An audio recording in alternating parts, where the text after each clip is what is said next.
వి gold trusted gold buyers మీరు తాకట్టు పెట్టిన బంగారాన్ని విడిపించి ఈ రోజు ఉన్న మార్కెట్ ధరకు కొనబడను.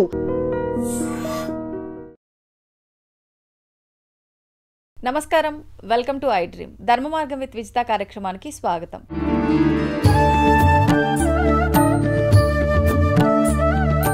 ప్రస్తుతం మనతో పాటు ఉన్నారు ప్రముఖ ఆధ్యాత్మిక శాస్త్రవేత్త, గీతా విజన్ సనాతన సింధు సత్సంగ్ వ్యవస్థాపకులు స్వామి స్థిత ప్రజ్ఞానంద సరస్వతి గారు. ఇప్పుడు వారితో మాట్లాడి మరిన్ని విషయాలు తెలుసుకుందాం. ప్రత్యేకంగా భగవద్గీత వల్ల మన నిత్య జీవితంలో ఎలాంటి మార్పులు వస్తాయో, మనం ఏం నేర్చుకోవాలో దాని నుంచి అవన్నీ కూడా ఇప్పుడు స్వామీజీతో మాట్లాడి తెలుసుకునే ప్రయత్నం చేద్దాం. నమస్కారం స్వామీజీ. హరి ఓం. భగవద్గీత, గీతని గనక మనం కరెక్ట్గా అర్థం చేసుకొని ఆచరించగలిగితే మన రాతే మారిపోతుంది అంటారు. అంటే ఎటువంటి వృత్తిలో ఉన్నా, ఎటువంటి మనుషులైనా సరే, చిన్నవాళ్ళైనా పెద్దవాళ్ళైనా, వాళ్ళ లైఫ్ ఎలా ఉండాలి అనంటే సవ్యంగా ఉండాలి, అంతా మంచి జరగాలి, ఉన్న వృత్తిలో ఎదుగుదల ఉండాలి, మాకు అంతా మంచి జరగాలి అని చెప్పి కోరుకుంటారు. మరి గీతని గనక మనం ఆచరించడం మొదలు పెడితే ఇవన్నీ జరుగుతాయి అంటారు. అసలు ఏముంది వీటన్నిటి గురించి భగవద్గీతలో? చాలా మంచి ప్రశ్న అడిగారమ్మా. ఎందుకంటే భగవద్గీత చదివామంటే పుణ్యం వస్తుంది, భగవద్గీత గొప్పది, భగవద్గీత అంతది, ఇలా చెప్పుకుంటూ మనం కాలక్షేపం చేసుకుంటూ ఉన్నాం తప్ప గీత యొక్క యథార్థ తత్వాన్ని ఎవ్వరూ అందుకోవట్లేదు. ఒకవేళ తెలుసుకున్నట్లు భ్రమలో ఉన్నప్పటికీ దాన్ని వారి యొక్క జీవితంలో అన్వయించుకోవడం అనేది చాలా కష్టంగా తయారైంది.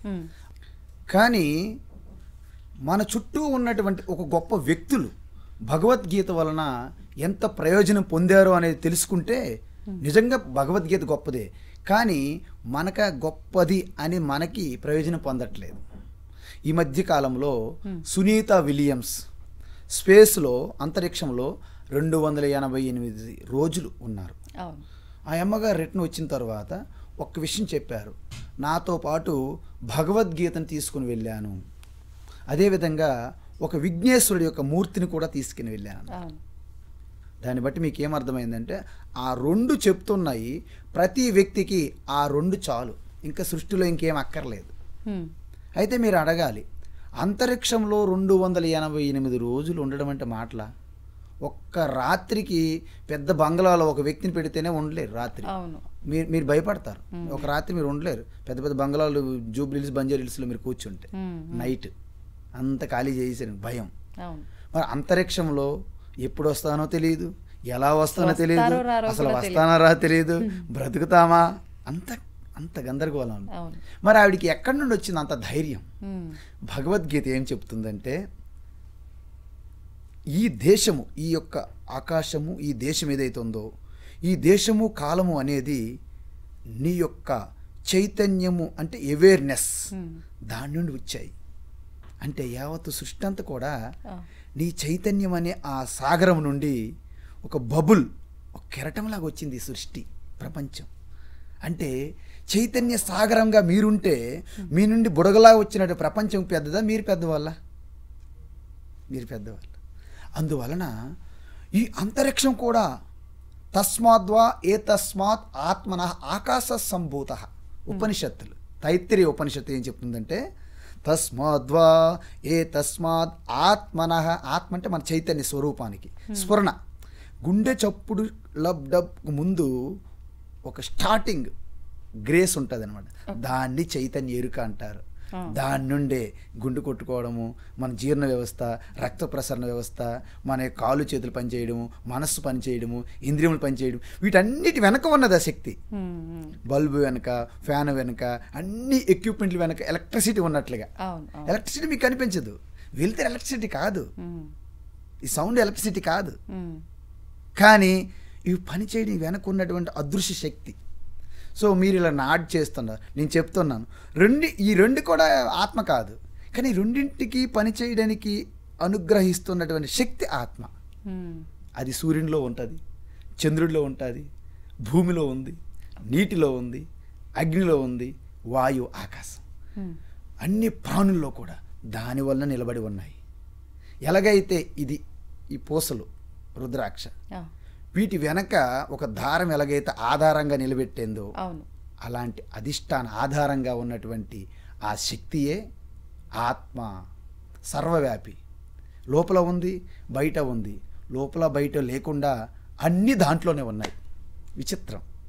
ఒక కుండలో ఆకాశం ఉంటుంది, బయట ఆకాశం ఉంటుంది. ఇంతకీ ఆకాశం అనేది కుండ లోపల ఉందా, బయట ఉందా? బయటే కదా మనకు కనిపించేది అవుతున్నది. ఈ ఖాళీ ప్రదేశానికి ఆకాశం అంటారు. పైన చూడకండి ఆకాశం అంటే, ఖాళీ ప్రదేశాన్ని ఆకాశం అంటారు. అంటే ఆకాశంలో సర్వం ఉన్నాయి. భూమండలం, ఈ భూగ్రహం కూడా ఆకాశంలో ఉంది. సర్వం ఆకాశంలో ఉంటాయి. ఇప్పుడు మీరు చెప్పండి, ఈ గది 4 గోడలు కట్టాం, ఈ లోపల ఆకాశం ఉంది, బయట ఆకాశం ఉంది. ఇందుకీ ఆకాశం లోపల బయట ఉందా, ఈ గది మొత్తం ఆకాశంలో ఉందా? గది మొత్తం ఆకాశం. ఇది తెలివైనటువంటి ఆన్సర్. కాబట్టి ఈ భగవద్గీత ఎప్పుడైతే ఈ సత్యాన్ని ఒక్కసారి ఆవిష్కరించబడినదో, ఆ అమ్మగారికి, ఎవరు, సునీత విలియమ్స్, మర్చిపోకూడదు మనం, అక్కడ స్టార్ట్ చేశాం. ఆవిడికి యావత్తు ఆ స్పేస్, అంతరిక్షం కూడా ఒక చిన్న డాట్గా అయిపోయింది అనమాట. Experienced. There is no fear. ఎవరి నుంచి భయపడతారు? ఆవిడ బిగ్గర్ దాన్ హోల్ యూనివర్స్. అందువలన ఆ శక్తి, ఆ fearlessness given by Gita knowledge. ఇప్పుడు అంటే ఆమె వెళ్ళేటప్పుడు కూడా భగవద్గీతని వినాయకుడిని తీసుకెళ్ళింది కాబట్టి ఆమె ఆ ధైర్యంతో ఉండగలిగింది అని చెప్పన్నారు కదా. అంటే ఆమెతో ఉంచుకుంది, తీసుకెళ్ళి ఆమెతో పాటు ఉంచుకుంది అవి రెండు కూడా. మరి ఇప్పుడు మన ఇళ్ళల్లో కూడా భగవద్గీత ఉంటుంది, ఉన్నంత మాత్రాన మనకు ధైర్యం వచ్చేస్తుంది. అసలు ఏముంది అందులో, మనం చదవాలి, అర్థం చేసుకోవాలి, ఆచరించాలి కదా, అప్పుడే కదా అసలు ఏంది అనేది తెలుస్తుంది, ఆ ధైర్యం మనకు వస్తుంది. చాలా మంచి ప్రశ్న అడిగారు. ఆ అమ్మగారి దగ్గర గీత పెట్టుకోవడం వలన, వినాయకుడి యొక్క మూర్తి పెట్టుకోవడం వలన రాలేదు. భగవద్గీత యొక్క ఎసెన్స్ ఆవిడ తెలుసుకున్నారు. వాట్ టీచింగ్, భగవద్గీత ఏం చెప్తుందంటే, కేవలము నీ శరీరము, నీ ఇంద్రియములు, నీ మనస్సు, నీ బుద్ధి, ఇవన్నీ కూడా ఆ చైతన్యం నుండి ప్రకటమవుతున్నాయి. ఓకే, మళ్ళీ అప్రకటమవుతున్నాయి. ఇప్పుడు జాగ్రత్త అవస్థలో అన్నీ ప్రకటమయ్యాయి. నిద్రపోయేటప్పుడు గాఢ నిద్రలో మీ శరీరం ఉందా, మీకు తెలుస్తుందా? అవ్యక్తంలోకి వెళ్ళిపోయాయి. అంటే కానీ గాఢ నిద్రలో నేను ఉన్నానని తెలుస్తుందా లేదా? ఎలా తెలుస్తుంది? తెలియదు. అంటే నిద్ర నుంచి బయటకు వచ్చిన తర్వాత నేను బాగా నిద్రపోయాను అంటున్నారా? మీరు బాగా నిద్రపోతే పక్కింటిలో బాగా నిద్రపోయారు అంటారా? అనరు. అంటే గాఢ నిద్రలో కూడా యాబ్సెన్స్ని మీరు సాక్షిగా చూస్తున్నారు. ఇప్పుడు వస్తువుల్ని, రూపంని చూస్తున్నాం. గాఢ నిద్రలో బ్లాంక్నెస్ చూస్తున్నాం. రెండింటి కూడా సాక్షిగా దర్శిస్తున్నారు. విట్నెస్, ఆ సాక్షి, దట్ ఈస్ ఆత్మ. అందువలన మనకి సునీత విలియమ్స్ గారు భగవద్గీతను పెట్టుకోవడం వలన, వినాయకుడి పెట్టుకోవడం వలన ధైర్యం కాదు. భగవద్గీత ఏమి చెప్పింది, ఆ ఎసెన్స్ని ఆవిడ పట్టుకున్నారు. పట్టుకున్నాక ఇప్పుడు భగవద్గీత ఎసెన్స్ మీరు ఫీల్ అవుతారు. మీరు ఒక్క క్షణం మొత్తం నేనేమి వినట్లేదు, జస్ట్ టెంపరీగా ఒక సంకల్పం చేసుకోండి, నేను ఎటువంటి శబ్దములు వినట్లేదు, నేనేమీ చూడట్లేదని నేత్రాలు మూసుకోండి, అన్నీ బంద్ చేసుకోండి. యు ఆల్రెడీ ఎంటర్డ్ ఇన్సైడ్ అనమాట. అంతర్ముఖం. మనసును కూడా కంట్రోల్. అంటే మనసును చూశారు, మనసు స్టాప్ ఫర్ టెంపరీ టైం, కొంత టైం వరకు మనసు ఆగు, ఏం ఆలోచన లేదు, కోరికలు వద్దు, సమస్తం అవసరం లేదు. ఒక్కసారి అన్నీ డ్రాప్ అయినప్పుడు కేవలము నేను ఉన్నాను అని ఒక్క అవేర్నెస్ మిగులుతుంది. That awareness is called Shiva. కానీ ఆ స్థితి రావడానికి చాలా సమయం పడుతుంది కదా. ఇప్పుడు వచ్చారు మీరు ప్రశ్న, ఇప్పుడు గీతలో ఎంటర్ అయ్యాం మనం. మీకు అర్థమవుతుంది కదా. You are so great, so wonderful speaker, are మీ యొక్క ప్రొఫెషన్లోను, మీ బిజినెస్లోను you are top most, suppose I say. But still when ever your business will collapse, you are shaking. Correct. Like Arjuna is a great warrior. అవును. But when you in the battle field in front of guru and grand father, తాతగారు, గురువు గారు అందరు చూసేసరికి భయం, ఒక్కసారి షేక్ అయిపోయాడు, చేతులు ఉనికాయి, ధనుసు జారిపోయింది, మొత్తం కాలు కదిలిపోతున్నాయి, మనసు తిరుగుతుంది, కళ్ళు తిరుగుతున్నాయి, చక్కెర కొడుతుంది అంటారు చూసారు, చక్కెర కొట్టిందని. అంతేంటి, ఒక్కసారి ఎందుకు అది వచ్చింది అలాగా? Attachment first.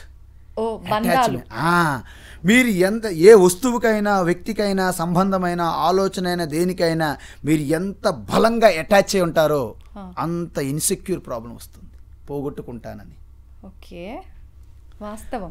దాని యొక్క రిజల్ట్ మనం ఎంత అటాచ్ అయి ఉంటామో, సపోజ్ ఇది పాడ్కాస్ట్ మీద మీరు బాగా అటాచ్మెంట్ పెట్టుకున్నారు అనుకోండి, అది పోయింది, మీరు షేక్ అయిపోతారు ఒకసారి. మీ ఫోన్ మీద ఎంత అటాచ్మెంట్ పెట్టుకున్నారు అనుకో, ఫోన్ పని చేయలేదు, షేక్ అయిపోతారు. కారు, మీ ఫ్రెండ్, మీ మదర్, మీ ఫాదర్, మీ సన్, మీ హస్బెండ్, ఎవరైనా సరే, హూ ఎవర్ ఈ మేబీ, షీ మేబీ, అటాచ్మెంట్ మీదే. Gold, what ever it maybe. లేకపోతే మంచి ఆలోచన, మీ ఆలోచన ఎవరో డిస్మిస్ చేస్తున్నారు, మీరు హట్ అయిపోతారు. కానీ మనిషి యొక్క సహజ లక్షణమే అది కదా, బంధాలు వాళ్ళ మధ్య కాదు. ఎందుకంటే మనిషి అంటే ఏమిటనుకుంటున్నారు మీరు? మనిషి ఎవరిని అంటారంటే, మనస్సుతో ఎవరైతే ప్రయాణిస్తుంటారో వారు మనిషి అయ్యారు. కానీ వాస్తవానికి ఆయన మనిషి కాదు. మరేంటి? ఆయన మాధవ అంటే ఏంటి? పరమాత్మ. మీరు పరమాత్మే. కానీ పరమాత్మ అంటే ఏంటి? ఇక్కడ రెండు విషయాలు గమనించాలి. రెండు విషయాలు. కేవలము శుద్ధ చైతన్యం, ఆకాశం వలె అందరికీ సమానం. సమం సర్వేషు భూతేషు తిష్టంతం పరమేశ్వరం. కానీ ఆ శుద్ధ చైతన్యము ప్రతి శరీరంలోనూ ప్రతి ఆకారంలోనూ ప్రవేశిస్తుంది. అదే శుద్ధ చైతన్య పరమాత్మ మీలో ప్రవేశిస్తే, మీరు యాంకర్ గారనే ఒక ప్రొఫెషన్, మీ పేరు విజిత, ఓకే సపోజ్. అదే పరమాత్మ మీ నుండి విజితగా ప్రకటమయ్యింది అంటే మీ మనసు ద్వారా ప్రకటన అవుతుంది. కాబట్టి మీరు మనిషి అయిపోయారు. మీరు మనిషి కాదు, మీరు మనిషి అయిపోయారు అన్ఫార్చునేట్గా, దురదృష్టవశాత్తు. అదే పరమాత్మ దీంట్లో ప్రవేశించినప్పుడు స్వామీజీ అయిపోయారు. నేను స్వామీజీ కాదు, ఆయన పరమాత్మే, మీరు పరమాత్మే. అయితే మరి ఇందులో ఎప్పుడైతే ప్రవేశించిందో దీన్ని కంట్రోల్ చేసిన పవర్ ఒకటి ఉంది. ఏంటి? మనస్సు ద్వారా వెళ్తున్నటువంటి వ్యవహారం అంతా మనిషిగా మార్చేసి సంసారంలో పడేస్తుంది. మరి మనిషి నుండి ఎప్పుడైతే మనస్సు వ్యవహారాన్ని మనం సైడ్కి పెట్టగలుగుతామో దాన్ని సాధన, తపస్సు అంటారు. అప్పుడు మనస్సుని ప్రయత్నపూర్వకంగా మీరు సైడ్ పెడితే మళ్ళీ చైతన్య వైపు మీరు షిఫ్ట్ అనమాట, జస్ట్ ఒక జర్క్ అనమాట. దాన్ని ఇన్నర్ జర్నీ అంటారు, దాన్ని ఇన్నర్ ఇంజనీరింగ్ అంటారు. పెద్ద పెద్ద మంచి మంచి పదాలు వాడుతారు ఇంగ్లీష్లో. ఇన్నర్ ఇంజనీరింగ్, ఇన్నర్ ట్రాన్స్ఫర్మేషన్ అన్నీ వింటుంటారు. మీరు వినండి కావాలంటే. ఈ పెద్ద పెద్దలు ఉన్నాయిలేండి, పెద్ద ఆర్గనైజేషన్లు ఉన్నాయి వరల్డ్ వైడ్. సో ఈ ఇన్నర్ జర్నీ, అందుకే మనకి లలితా సహస్రనామము, విష్ణు సహస్రనామం పేర్లు చెప్తారు. అంతర్ముఖం సమారాధ్య. మీరు అంతర్ముఖంలో వస్తే మీకు నేను ప్రత్యక్షం అవుతాను అని లలితదే చెప్పారు. మనమేంటి బహిర్ముఖ సుదుర్లభం అని చెప్పడం కూడా అక్కడ జరిగింది. మీరు ఎంతవరకు బహిర్ముఖం వెళ్ళిపోతే నాకు కారు కావాలి, నాకు బంగ్లా కావాలి, నాకు ఫ్రెండ్స్ కావాలి, నాకు పుత్రుడు కావాలి, నాకు పుత్రికలు కావాలి, ఈ అధికారం కావాలి, పవర్ కావాలి, డబ్బు ఇవన్నీ బహిర్ముఖమే కదా. అంటే ఆవిడేమంటుంది? నాకంటే మీరు దూరం వెళ్తున్నారు, నా నుంచి మీరు దూరం వెళ్తున్నారు అని చెప్తూనే ఉంది ఆవిడ. అంటే ఓకే పర్లేదు, తర్వాత రిటైర్మెంట్ చూసుకుంటాం ఈ సంగతి అని మనం చెప్పేస్తున్నాం ఆవిడికి. చూసారా?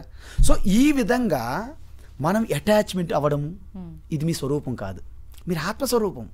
అయితే ఇంతకీ ఆత్మస్వరూపం ఏంటి స్వామి అని మీరు అడగాలి.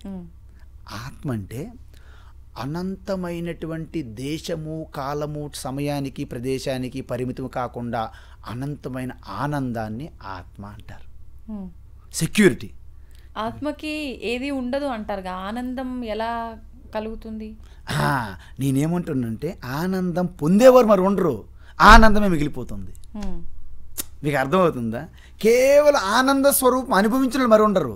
అంటే ఎలాగంటే కేవలము ఒక ఉనికిగా ఉంటుందమ్మా, ఉనికి.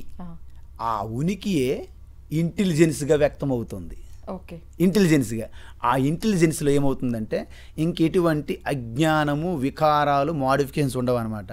దాన్ని ఆనంద అనుభూతిగా ఉండడమే తప్ప నేను ఇంత ఆనందం పొందానని ఎవరు మరి మిగిలి ఉండరు. మీకు ఇంతకుముందు చెప్పాను ఒకసారి. ఎలాగైతే ఉప్పు బొమ్మ సముద్రం నీటిలో నేను వేరు సముద్రం వేరని మొదట ప్రయాణం జరుగుతుంది, వెళ్తూ వెళ్తూ లాస్ట్కి ఏమైంది? రిపోర్ట్ చేయడానికి ఇంక ఉప్పు బొమ్మ ఉండదు, ఇట్ ఈస్ మెల్టింగ్ ఇన్. మనము కూడా ఈ బాహ్య ప్రపంచం నుంచి ఒక స్టెప్, మీరు నేత్రలు మూసుకున్నారనుకోండి, వినట్లేదు అనుకోండి, బాహ్య ప్రపంచం మరి లేదు. ఏం మిగిలింది? శరీరం మిగిలింది. సో శరీరం అనేది కూడా ఒక్కసారి మనం ఒక డైరెక్షన్లో పెట్టాలి. మీకు విషయం చెప్పిన, ఎప్పుడైతే మీ స్వరూపం మీద మీరు దృష్టి పెట్టి మీరు ధ్యానం చేయగలుగుతారో, మొదట ధ్యానం చేస్తాము కానీ ధ్యానం చేసేది కాదు, అది ఒక స్వరూప స్థితి. అది ఉంటుంది అంతే. ఎలా వస్తుంది ఎలా వస్తుందంటే మీకు ధ్యానం గురించి ఒక విషయం చెప్తాను. సపోజ్ మీకు ఒక బిడ్డ ఉన్నారు, చిన్న అలాగ బంగురుతున్నారు, ఐ మీన్ 4 కాళ్ళతో క్రాలింగ్ అంటాం కదా, పాకుతూ ఉంటారు. మీరు వండుతున్నారు, వంట ఇంపార్టెంట్, అర్జెంట్గా వెళ్ళాలి బయటికి, అక్కడ ప్రాకుతున్నారు. మీరు వంట వండుతూ ఆ క్యారిడార్ నుంచి పడిపోతాడేమో, అందులో పడిపోతాడేమో, మీ దృష్టి ఎక్కడ ఉంటుంది? పాప పైన ఉంటుంది. మరి మీ వంట రెండింటిని బ్యాలెన్స్ చేస్తాం. బ్యాలెన్స్ కాదు, జస్ట్ మాన్యువల్గా మెకానికల్గా వంట చేస్తారు. నిజం, మెకానికల్గా వంట చేస్తారు. మన ఏకాగ్రత, మన ధ్యాస అంతా బిడ్డ వైపు ఉంటుంది. ఎందుకంటే వంట పోయినా పర్వాలేదు, బిడ్డపోతే మళ్ళీ బిడ్డ వస్తారు ఏంటి, ఎందుకంటే రారు. ఇప్పుడు మీరు చెప్పండి, 2 సమానం బ్యాలెన్స్ అన్నారు, తప్పు అది. మీ ఎక్కువ దృష్టి ఎక్కడ ఉంటుంది? పాప పైన. ఎగ్జాక్ట్లీ, చూసారా. కాకపోతే మీరు మెకానికల్గా వంట మాత్రం జరుగుతుంటారు. అర్థమైందమ్మా? అంటే పనులు 2 జరుగుతాయి, కాకపోతే ఫోకస్ బిడ్డ, ఉంటుంది. ఆ బిడ్డ మీద ఉన్నటువంటి దృష్టిని ధ్యానం అంటారు. ఎక్కడ వెళ్ళిపోతుంది, పడిపోతుంది, అదే ఉంటుంది అనమాట. ఇది జస్ట్ చేస్తుంటాం అనమాట. అందుకే రమణ మహర్షి దగ్గరికి వెళ్ళి చాలామంది, రమణ మహర్షే కాదు, వివేకానంద స్వామి దగ్గరికి కూడా వెళ్ళి ఒకళ్ళు అడిగారు ధ్యానం అంటే ఏమిటి అన్నారు. ఆయన అన్నారు, ఒక బిడ్డ చిన్నపిల్ల అడిగారు అయితే ఒక రొట్టె తీసుకురా అన్నారు. రొట్టె అనగా మంచిదేగా, రొట్టె తీసుకొచ్చారు. ఆగు అన్నారు. నేను ఓం అంటాను, రొట్టె తినడం స్టార్ట్ చేయి. మళ్ళీ రెండోసారి ఓం అంటాను, టక్కన ఆపేయాలి. వెంటనే వివేకానంద స్వామి అన్నారు, ఓం అన్నాడు ఆయన. ఆ పిల్ల బాయ్ కానీ గర్ల్ కానీ రొట్టె తినడం మొదలెడుతున్నారు.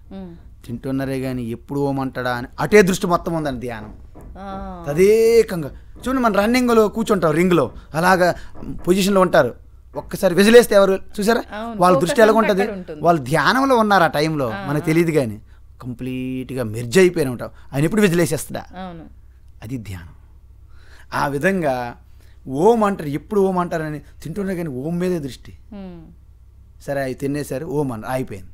అప్పుడు అడిగారు, మీరు బ్రెడ్ తినేటప్పుడు, రొట్టె తినేటప్పుడు మీ దృష్టి ఎక్కడ ఉంది, మీరు ఎప్పుడు ఓం అంటారని అదే మీద నా దృష్టి ఉందని చెప్పారు. దట్ ఈజ్ ధ్యానం. అంటే ఏకాగ్రత.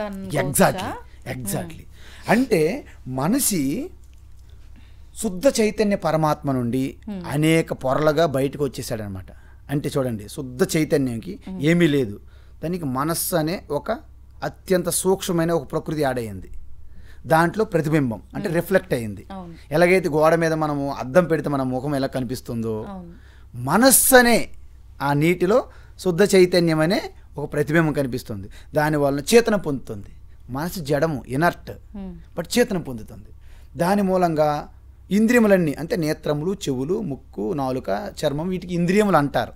అంటే వాటి ద్వారా మనం జ్ఞానం పొందుతున్నాం కాబట్టి. సో అవి అక్కడి నుండి అవి కూడా చేతన పొందుతున్నాయి. దాని నుండి తద్వారా డెడ్ బాడీ అయినటువంటి ఇనర్ట్ బాడీ ఇది కూడా చేతన పొందుతుంది. సో దీని ద్వారా వ్యవహారం మనకి జరిగిపోతుంది. ఇప్పుడు ఎన్ని స్టెప్పుల కింద జారిపోయాము, శుద్ధ చైతన్యాలు ఏమి లేవు. మనసు దిగాము, ఇంద్రియములు దిగాము, చర్మం మన శరీరం దిగాము లెవెల్కి, శరీరం నుండి మన కారుకు దిగాము, కారు నుండి అన్నిటికీ దిగాము మనం, వ్యవహారాలు పడ్డాం. ఇప్పుడు మన జర్నీ ఏంటి, ఒక్కొక్కటి వదులుకుంటూ లోపలికి వెళ్ళాలి. ఎక్కడి నుంచి బయటకు వచ్చామో బయట నుంచి ఒక్కొక్కటి వదులుకొని వెళ్ళాలి. ప్రపంచం వదులుకోవాలి అంటే పుత్రమిత్ర కలత్ర, భార్య, భర్త, పుత్రులు అంటే వదిలేమంటే విడిచిపెట్టడం కాదు, మానసికంగా వీళ్ళు నాతో ఉన్నారే తప్ప వీళ్ళంతా సినిమాలాగా అది 2.5 గంటల ఆట, ఇదేమో ఒక 60 సంవత్సరాలు 70 సంవత్సరాల ఆట. ఇది కూడా ఆటే. స్వప్నం అనేది 1 నిమిషంలో ఆట, బయట జాగ్రత్త అనేది 24 గంటలు. కానీ అలా ఆట అని చెప్పి మనం అట్లా ఆర్టిఫిషియల్గా అట్లా ఎట్లా ఉంటాం, మన రక్త సంబంధం. ఇప్పుడు మా పాయింట్కి వచ్చారు మీరు. అంటే ఎప్పుడైతే మనం జనరల్గా మనం అజ్ఞానంతో వచ్చాం కాబట్టి ఈ శరీరం పొందాం. అంటే సంచిత కర్మ అని మీ అకౌంట్ ఉంటుందమ్మా. ఆ అకౌంట్లో ఫోర్స్ఫుల్గా ఏవైతే ఎక్కువ తీవ్రమైన కోరికలతో ఉంటాయో ఆ కోరికలకు సంబంధించినటువంటి వాసనలు ప్రారబ్ధ కర్మ అంటారు. దాని నుండి శరీరం వస్తుంది అనమాట, పొందుతారు మీరు. వాటిని మీరు వాడుకోవడానికి, ఆ కోరికలతోటి ఆ అనుభవాలు పొందడానికి మీ శరీరం పొందారు. మంచి కర్మల, చెడు కర్మల, ప్రారబ్ధ కర్మల నుంచి శరీరం. ప్రారబ్ధము కర్మ అంటే 2 ఉంటాయి దాంట్లో. ఎందుకంటే మీకు సుఖము అనుభవిస్తుంటారు, దుఃఖము అనుభవిస్తుంటారు. మీకు సుఖం ఇచ్చేది పుణ్యకర్మ, మీకు దుఃఖం ఇచ్చేది పాపకర్మ. రెండు మిక్సర్ వల్లనే శరీరం అంటే వస్తుంది. ఇప్పుడు ఎక్కువగా కష్టపడుతున్నాము, ప్రతినిత్యం ఏదో ఒక విషయంలో బాధపడుతున్నాము అని అంటే ప్రారంధంలో నీ యొక్క దుఃఖం ఎక్కువగా పాప కర్మలో. కానీ కొంతమంది ఇలా కూడా చెప్తారు కదా, ఇప్పుడు ఎక్కువగా కష్టాలు అనుభవిస్తున్నావు అని అంటే నీ కర్మ తొలగిపోయే సమయం వచ్చింది, భగవంతుల్లో ఐక్యం అవ్వబోతున్నావు. కాదు కాదు, మీరు ఐక్యం ఎప్పుడు అవరు. ఎప్పుడు ఐక్యం అవుతారంటే మీరు తెలుసుకుంటే ఐక్యం అయిపోతారు. ఇప్పుడు కుండ ఉంది, కుండ ఏమంటారు, చాలామంది ఏమంటారంటే కుండ అలాగ ఉంటూ జీవించి అరిగిపోయి అలాగ ఊడిపోయి చివరికి ఐక్యం అవుతుంది మట్టిగా. కుండ అలా కావద్దు. కుండగా ఉన్నప్పుడు కూడా నేను మట్టే, నేను కుండ కాదనుకుంది అనుకోండి, అప్పుడే అయిపోయింది, ఐక్యం అయిపోయింది కదా. మీరు చెప్పండి, కుండలో ఏమైనా మట్టి కంటే భిన్నంగా ఏమైనా ఉందా? ఏం లేదు. మరి అది తెలుసుకోవడానికి జీవితం అంతా వెయిట్ చేయాలా? మనం కూడా అంతే. మనం చూస్తున్నాం, చూపు వెనక ఆ యొక్క పరమాత్మ చైతన్యం ఉంది. తెలుసుకుంటే మీకు అనుభవంలోకి వస్తుంది. ఎలాగొస్తుంది తెలుసు అంటే అందరికీ రాదు. ఎందుకు రాదంటే దానికి ఒక ఇన్స్ట్రుమెంట్ ఉండాలి. ఇప్పుడు లోపల ఏం జరుగుతుంది అంటే మీరు చూసినా నేను చూసిన చూడలేము. అది స్కాన్ చేస్తే తెలుస్తుంది. ఇప్పుడు చూడండి, ఇప్పుడు ఒక నీరు తీసుకొచ్చారు మీరు, దాంట్లో ఉప్పు వేసాం, ఉప్పు వేస్తే వేసినప్పుడు కనిపించింది. కరిగిపోయిన తర్వాత ఇలా చూసామనుకో, దాంట్లో ఉప్పు ఉందో లేదో మీకు తెలుస్తుందా? తెలీదు. చూపు తెలియదు. ఆ నీరు నోట్లో పెడితే తెలుస్తుంది. అంటే అన్నిటికీ ఒకే విధంగా తెలియదు. ఆత్మతత్వాన్ని తెలుసుకోవడానికి కూడా ఈ ఇంద్రియములు పనికిరావు, మీ మనసు పనికిరాదు, మీ బుద్ధి పనికిరాదు. మరి ఏం పనికి వస్తుంది అంటే శాస్త్రం అనే జ్ఞానం గురువు ద్వారా మీరు గ్రహించి దాన్ని మీరు ప్రాక్టికల్గా మీరు సాధన చేస్తే మీకు అనుభూతిలోకి వస్తుంది. అది ఇతరులకు చెప్పడానికి కూడా వీలు కాదు. ఎలాగంటే సాధారణంగా సముద్రం నుండి నీరు వేడికి పైకి వెళ్తాయి, బాష్పీకరణం చెంది అక్కడ మేఘాలుగా చల్లబడతాయి, మళ్ళీ వర్షం పడుతుంది, నదులుగా మారుతాయి, సరస్సులుగా మారుతాయి, చివరికి ఎక్కడికి వెళ్ళి కలుస్తాయి? సముద్రం కలుస్తాయి. ఓకే, ఎలాగైతే సముద్రం నుండే విడిపోయి వచ్చినటువంటి ఆ నీరు మళ్ళీ సముద్రంలో కలవాలని ఎలాగైతే తహతహలాడుతూ తపన చెంది ఎలాగైతే సముద్రం వైపు పరుగులు తీస్తుందో నది, మనం కూడా పరమాత్మ నుండి విడిపోయి ఆ నదిలాగా తప్పించి వెళ్ళేవారే సముద్రంలో కలుస్తారు. ఏముంది టైం, బోల్డ్ అంత టైం ఉందిలే అని ఇల్లు ఈ పంట పొలాలంట, ఈ కాలనీలంట, ఆ చెట్లంట, ఆ గుట్టలంట, ఆ పర్వతాలంట తిరుగుతాను అనుకుంది అనుకో, నది బాగా టైం పడుతుంది. అలాగే మనుషులు కూడా తపన బట్టే, అందుకే ఎవరైతే తప్పిస్తారో దాన్నే తపస్సు అంటారు. తప అంటే ఆలోచనే, జ్ఞానం. అందువలన ప్రతి జీవుడు కూడా పరమాత్మ స్వరూపం అయినప్పటికీ, ఓకేనమ్మా, అయినప్పటికీ బురదలో పడిపోయినటువంటి కోహినీరు ఎలాగైతే షైనింగ్ అవ్వదో, ప్రకాశించదో, మనం కూడా ఈ బురద అనే వాసనలో పడిపోయి మనస్సు బురదలో నింపేస్తుంది. అందువలన మీ చైతన్యాన్ని మీరు గుర్తించలేకపోతున్నారు. మనం ఏం చేయాలి? ఇప్పుడు బట్టకి ఏమైనా మలినం అంటిందనుకోండి, మీరు 2 వాటి తీసేస్తున్నారు. మీ మనస్సుకు అంటినటువంటి బురద ఇప్పుడు తొలగించాలి. అది ధ్యానం ద్వారా సాధ్యం. అప్పుడు అది చెప్తున్నాను. ప్రతి మనిషి పరమాత్మ స్వరూపం అయినప్పటికీ ఈ వాసనలతో కూడి ఉన్నటువంటి ఈ సంస్కారం అనే ఈ చక్రంలో, అంటే దీన్ని క్షేత్రము అంటారు. క్షేత్రము అంటే ఈ శరీరాన్నే క్షేత్రం అంటారు. ఎలాగైతే మన పంట పొలంలో మన క్షేత్రం ఉంది కదా, వ్యవసాయ క్షేత్రం అంటారు, ఆ విధంగా దీన్ని క్షేత్రం అంటారు. ఈ క్షేత్రాన్ని తెలుసుకునే వారిని క్షేత్రజ్ఞ అంటారు. దీన్ని ప్రకృతి అంటే ఆ చైతన్యానికి పురుష అంట. పురుష అంటే మగవాడనే కాదు, పరమాత్మ పేరు కూడా పురుష అని అర్థం. అందువలన పురుషాన్ని ఒక మగవాళ్ళు పెట్టేసి మేము కాదనుకోకూడదు, మనం ఆడవాళ్ళు, అది విషయం. అయితే ఇప్పుడు ఈ పరమాత్మ అయినప్పటికీ మనము ఎంతటి లోతులో దిగి ఉన్నామనేది మన దానిపై ఆధారపడి ఉంటుంది బయటపడడానికి. ఎలాగా?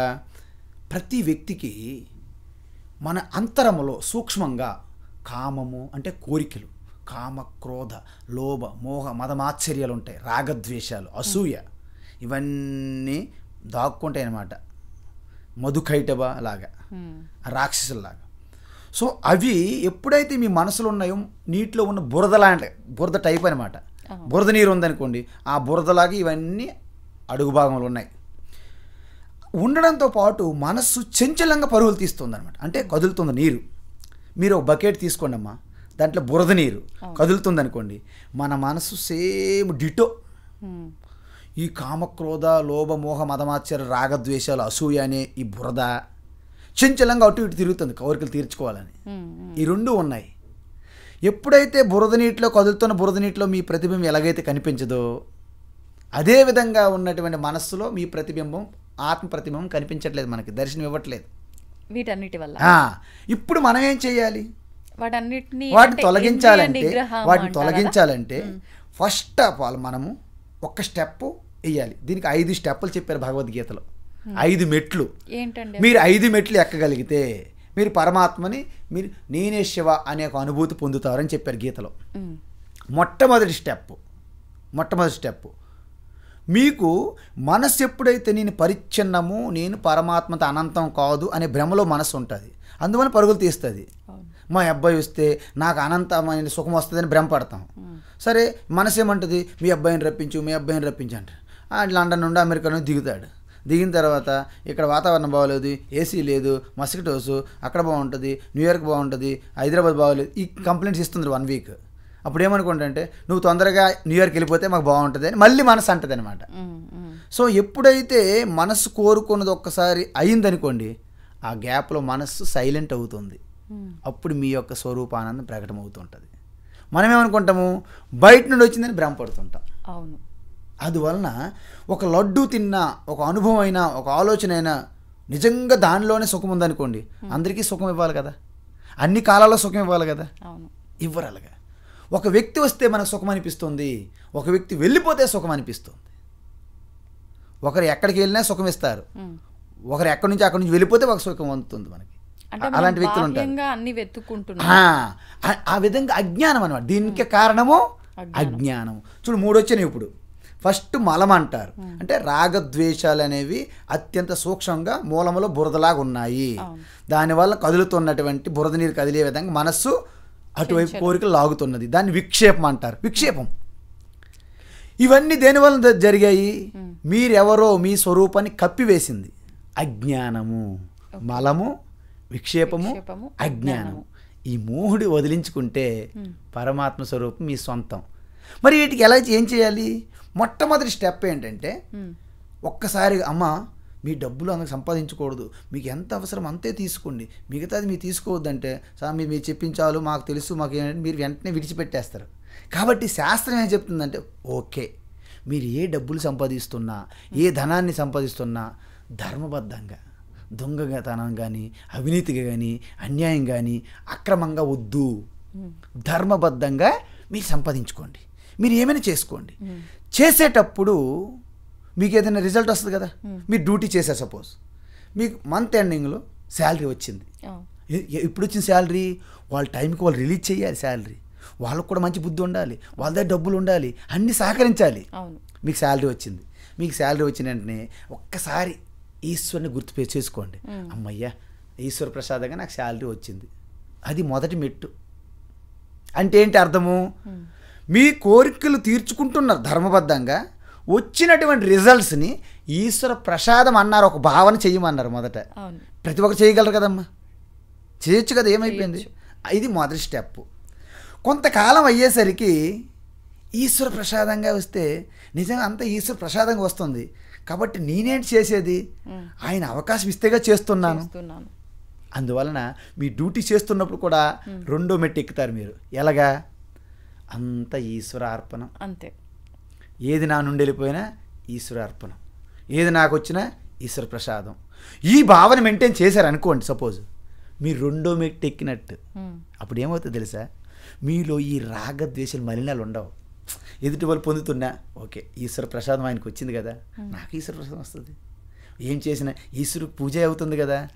ఈ భావన వలన మీలో ఉన్నటువంటి ఆ బురదగా ఉన్న రాగద్వేషాలు తగ్గిపోతాయి. తగ్గుతాయి కదా. తగ్గేటప్పుడు ఎప్పుడైతే బురద సెటిల్ అయిందో ఒక కొంతకాలం పాటు బకెట్ నీరు పెట్టి అలా అడుగుకి వెళ్తుంది బురద.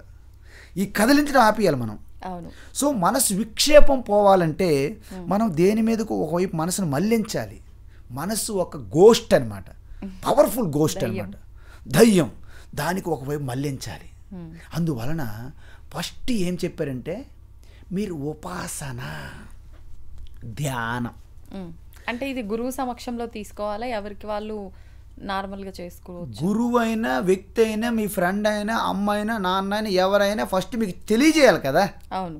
ఎవరనేది ఇంపార్టెంట్ కాదు ఇక్కడ, మీకు తెలియాలి. సపోజ్ మీ యొక్క ఇష్టాలకు ఆధారపడి ఉన్నటువంటి ఒక దేవతా స్వరూపాన్ని ప్రవేశపెట్టారు. కృష్ణ, రామ, పార్వతి, సరస్వతి, గణేష, సుబ్రహ్మణ్యం, ఏదో ఒకటి. లేకపోతే ఉదయాన్నే కనిపిస్తున్న సూర్యభగవాన్, ఏదో ఒకటి.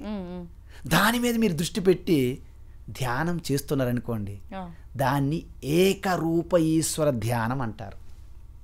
ఏకరూప, ఒకే రూపం. మీరు మిగతా అన్నిటి వదిలిపెట్టేశారు, ఒక్కదాన్ని పెట్టారు. అప్పుడు మీకేమొస్తుంది తెలుసా? మీలో ఏకాగ్రత సిద్ధిస్తుంది. అంటే సూర్యకిరణం అంతా పడతాయి కదమ్మా. మనము భూతార్థం పెట్టి ఒక్క దగ్గర ఇలా పెట్టామనుకోండి, ఏమవుతుంది? అన్నీ ఒక దగ్గర ఫోకస్ అవుతున్నాయా? మన మనసు కూడా సూర్యకిరణాల్లాగే అన్ని వైపులో అన్ని ఆలోచనలు చంచలంగా ఉంటుంది. ఇవన్నీ తీసుకొచ్చి ఫోకస్ చేస్తాం. అర్థమైందా? ఒక్కసారి నదికి మనము బ్రిడ్జ్ చేసాం, గేట్ కొట్టుకుపోతుంది. మరి ఏం చేయాలి? కెనాల్స్ డైవర్ట్ చేయాలి. ఈ మనస్సు అనే భయంకరమైనటువంటి ఫ్లడ్డింగ్ రివర్, దీన్ని ఒకసారి అడ్డుకట్టేసాం. మరి దానికి ఎటు దారి చూపెట్టాలిగా, ఇటువైపు చూపెడతాం అన్నమాట. ఏకరూప ఉపాసన ధ్యానం వైపు మనసు పెట్టాలి. ఓకేనా? అందువలన మనస్సు ఎలాంటిదంటే, ఒక కథ చెప్పాను ఇంతకుముందు. ఎవరైతే ఒకరు మంత్రదీక్ష చేసి ఒక శక్తి పొందుతారు, వాళ్ళకు ఒక శక్తి ప్రత్యక్షమైంది. నువ్వు నాకు పని చెప్తావా, నేను తినేయాలా అన్నది, చంపేయాలా అన్నది. పని బోల్డ్ అంత పని ఉంది, ఇంకేమైంది? ఇష్టమైన పని చూపెట్టాడు, క్షణాల్లో పని చేసిందనమాట ఆ శక్తి. మరి అలాగ వదలట్లేదు శక్తి. అప్పుడు ఇంకేం చేస్తాడు? గురువు గారు వెళ్ళారు పరిగెత్తుకుంటూ. గురువు అన్నాడు, ఒక పని చేయి, ఈ శక్తిని నువ్వు తప్పించుకోవాలంటే మీ ఇంటి ముందు ఒక ధ్వజస్తంభం వేయమని చెప్పు. వెళ్ళారు, ఏ శక్తి కమ్, ఇక్కడ ఒక ధ్వజస్తంభం పట్ట. అది జారిపోతుంటే తెలుసు కదా మనకి, ధ్వజస్తంభం అంటే కొంచెది. ఏం చేయాలి? ఇప్పుడు కింద నుంచి పైకి, పై నుండి కిందకి, నేను రమ్మని చెప్పినంత వరకు నువ్వు కిందకి పైకి వెళ్ళడమే నీ పని. వెళ్తుంటుంది. ఏదైనా పని ఉంటే, hey come here, do this work. And same మనస్సేమ శక్తి లాంటిది అనమాట. మీరు దాన్ని వదిలిపెట్టారో మిమ్మల్ని తినేస్తుంది. అప్పుడు ఏం చేయాలి? మైండ్ ఇదిగో ఈ సూర్యుడు భగవాన్ మీద ధ్యానం చేస్తుంది. మనకి వర్క్ వచ్చింది అనుకోండి, ఆగు, ఈ పని చేయి, మార్కెట్కి వెళ్ళాలి, కూరగాయలు తీసుకురాలి, పని ఏం లేదు, మళ్ళీ ధ్యానం చేయి. ఆ విధంగా వాడుకోవాలి మనసుని. ఈ విధంగా చేస్తే మొదట మీరు ఈశ్వరార్పణంగా కర్మలు చేయడము, వచ్చింది ఏ రిజల్ట్ అయినా ఈశ్వర ప్రసాదం వల్ల నాకు వచ్చింది, లేకపోతే రాదు. ఎవరైనా అడ్డుకోవచ్చు. మీ శాలరీ మీద తీసుకెళ్లారు, వాస్తవం అది. మీ శాలరీ మీద తీసుకెళ్లారు, మధ్యలో దొంగడు కొట్టుకుపోయాడు, అంతే. మన చేతికి వచ్చినాక ఈశ్వర ప్రసాదం మీకు ఉండాలి. అది గుర్తించాలి. ఆ గుర్తించడమేనమ్మా స్పిరిచువాలిటీ. ఇవన్నీ పనికి మాలినటువంటి ఎంత డబ్బులు ఒళ్ళు హోనం చేసుకొని, అప్పులు చేసుకొని, వ్రతాలు, యజ్ఞయాగాలు, పెద్ద ప్రకటనలు ఇచ్చుకొని టీవీల్లోనూ ఇవన్నీ చేస్తే ఇవన్నీ కొంటాను ఆధ్యాత్మికత కాదు. That is not a spirituality, simple spirituality. ఇవి కూడా కాదా? ఏవి చేసినా మీ ఉద్దేశం ఇంపార్టెంట్ అని చెప్తున్నాను నేను. ఉద్దేశాన్ని పట్టుకోమంటున్నా, మీరు పైపైన పట్టుకోకూడదు. ఒక ఉద్దేశం పవర్ఫుల్ అనమాట. అందువలన పూజకోటి సమం స్తోత్రం, పూజకోటి సమం స్తోత్రం అంటే చెప్తాను. పూజకోటి సమం స్తోత్రం, స్తోత్ర కోటి సమం జప, కోటి జప సమం ధ్యానం, కోటి ధ్యానం సమం లయ. అంటే అర్థం ఏంటి? మీరు కోటి పూజలు చేసిన దానికంటే భక్తి ప్రేమతో ఒక స్తోత్రం పారాయణ చేయడం గొప్పదంట, కోటి పూజల కంటే. ఇలా కోటి పారాయణాల కంటే పూర్తిగా ఏకాగ్రచిత్తంతో జపం గొప్పది. కోటి జపాల కంటే ఏ జపము లేదు, ఏ నియమము లేదు, మీకు కేవలం అన్ని జార విడిచి పరమాత్మ చింతమైన మనస్సుని సాక్షిగా చూస్తూ మనసు కూడా మీ హృదయంలో లయమైపోతుంది. ఆ అవేర్నెస్లో ఉండడమే ధ్యానం. ధ్యానంలో ఇంకా లయమైపోయారు, మీరు లేరు. చెప్పాను మీకు, ఉప్పు బొమ్మ అదే మీకు గుర్తు రావాలి ప్రతిసారి నేను కనిపించినప్పుడల్లా. అప్పుడు మీరు ఇంక లయం అంటారు. అంటే you are one with GOD. ఏంటి? అది అహం బ్రహ్మాస్మి, దాని అర్థం. ఈ విధంగా అంత గొప్పదనమాట. అందువలన పూర్తిగా మీరు ఎప్పుడైతే ఏకాగ్రత సిద్ధిస్తారో, ఎప్పుడైతే, అందుకే మీకు ప్రతి వాళ్ళు ఏమనుకుంటారంటే ఆరంభంలో వస్తారు కదా మా దగ్గరికి, మీ ఇష్టదేవత ఏమో అడుగుతారు. ఇష్టదేవత ఫూలిష్ క్వశ్చన్ యాక్చువల్గా. చిన్నపిల్లలని అర్థం, చిన్నపిల్లలు ఓకే మీ ఇష్టదేవత ఏంటంటారు. ఇష్టదేవతలు ఏముంటే దాటి వెళ్ళిపోయారు అనుకోండి. ఇప్పుడు మీరు పెద్ద ఇంటర్మీడియట్, ఈ డిగ్రీ, ఇంజనీరింగ్, మ్యాథమెటిక్స్ ఉన్నారనుకోండి, అమ్మ 17 ఎక్కం చెప్పంటే మీకు ఎలాగనిపిస్తుంది? ఏంటండి సిగ్గు లేకపోతే, నేను ఎక్కడ నా స్థాయి ఏంటి, నా లెవెల్ ఏంటి, ఏమడుగుతాను అనరా మీరు? కోప్పడరు? మీరు హైయర్ ఇంజనీరింగ్ మ్యాథమెటిక్స్ చేస్తున్నారు, వచ్చి అమ్మ చెప్పండి 17 ఎక్కం చెప్పండి, ఏమైనా బాగుందండి, పద్ధతి ఉందండి, అలాగ అనిపిస్తుంది. నిజంగా మీరు నమ్మండి, ఈ మహాత్ములకి ఎవరైతే నిజంగా ఆ తత్వాన్ని ఉపనిషత్తులు బాగా బ్రహ్మసూత్రాలు అధ్యయనం చేసిన వచ్చినోళ్ళకి మీరు చెప్పండి, మీ మంత్రదీక్ష ఎవరిచ్చారు? మీకు దర్శనం ఎక్కడైంది? స్వప్నంలో అయిందా? బయట అయిందా? ఎక్కడైంది? ఇలాంటి ప్రశ్నలని సిల్లీ క్వశ్చన్స్ అమ్మా నిజంగా. అవునా కదా, మీరే చెప్పండి. కాబట్టి ఎప్పుడైతే మీకు ఇష్టదేవతతో స్టార్ట్ చేస్తారు, ఎందుకు కర్మయోగం అన్నారు ఫస్ట్, దానికి ఏంటి, మీరు కోరికలన్నీ తీర్చుకోవడానికి చేశారు ఫస్ట్, తర్వాత ఏది చేసినా ఈశ్వర అర్పణం అని చెప్పాను, ఏమొచ్చినా ఈశ్వర ప్రసాదం అన్నాను, దాన్ని కర్మయోగం అంటారు గీతలో, ఒక భాగం అయింది. తరువాత బహిర్ముఖం అయితే కర్మ అంతా ఎప్పుడు బహిర్ముఖమే కదా, బహిర్ముఖం ఉన్నంత వరకు నువ్వు పరమాత్మ చేరుకోలేవు, అంతర్ముఖంలోకి వెళ్ళాలి, అప్పుడు జపము ధ్యానంలోకి వెళ్ళాలి. అందుకే ఇష్ట దేవత, ఇప్పుడు అంత వ్యాపించి పరమాత్మ అన్నానికి మీకేమో అర్థం కాదు, అందుకే నేను ఒక గణేష్ మూర్తి ఇచ్చా. సో గణేష్తో స్టార్ట్ చేస్తాను, జై గణేష జై గణేష జై గణేష పాయము, శ్రీ గణేష శ్రీ గణేష శ్రీ గణేష రక్షము, భజన చేస్తాను, చేయండి, మంచిదే, గాడ్ బ్లెస్ యూ. అలా చేస్తూ చేస్తూ ఎక్కడ చూసిన గణేష్ మీద మీకు ప్రీతి, ప్రేమ, భక్తి, మీకు ఏకాగ్రత సిద్ధిస్తుంది ఆల్రెడీ. ఓకేనమ్మా. అప్పుడు రెండవ స్టెప్, ఉపాసనలోనే రెండవ స్టెప్, 3 స్టెప్పులు చెప్పాను ఇప్పుడు మీకు, గుర్తుందయ్యా? మీరు స్టెప్పులు మర్చిపోకూడదు, యూ సో అలర్ట్ ఉండాలి నా దగ్గర. కర్మ చేసినప్పుడల్లా ఈశ్వర అర్పణం అని చెప్పాను, వచ్చిన ప్రసాదాన్ని ఈశ్వర ప్రసాదం చెప్పాను, రిజల్ట్స్ని, 2 స్టెప్స్. ఇప్పుడు ఏకరూప ఈశ్వర ధ్యానం అన్నాను, 3వ స్టెప్. ఇప్పుడు అదే ఈశ్వర సర్వత్ర అన్ని రూపాల్లో అదే ఈశ్వర ఉన్నాడు, విశ్వరూప ధ్యానము భగవద్గీతలో వస్తుంది 11వ అధ్యాయం, అది 4వ స్టెప్. ఆ 4వ స్టెప్ వల్ల నాకేం లాభం మీరు అడగాలి. ఏకాగ్రత వచ్చింది మీకు ఏకరూప ఈశ్వర ధ్యానం వలన. ఈ విశ్వరూపం వలన మీ మనస్సు విస్తరిస్తుంది, అంటే ఎక్స్పాండ్ యువర్ మైండ్, విశాల హృదయం, your mind, your heart is expand like anything.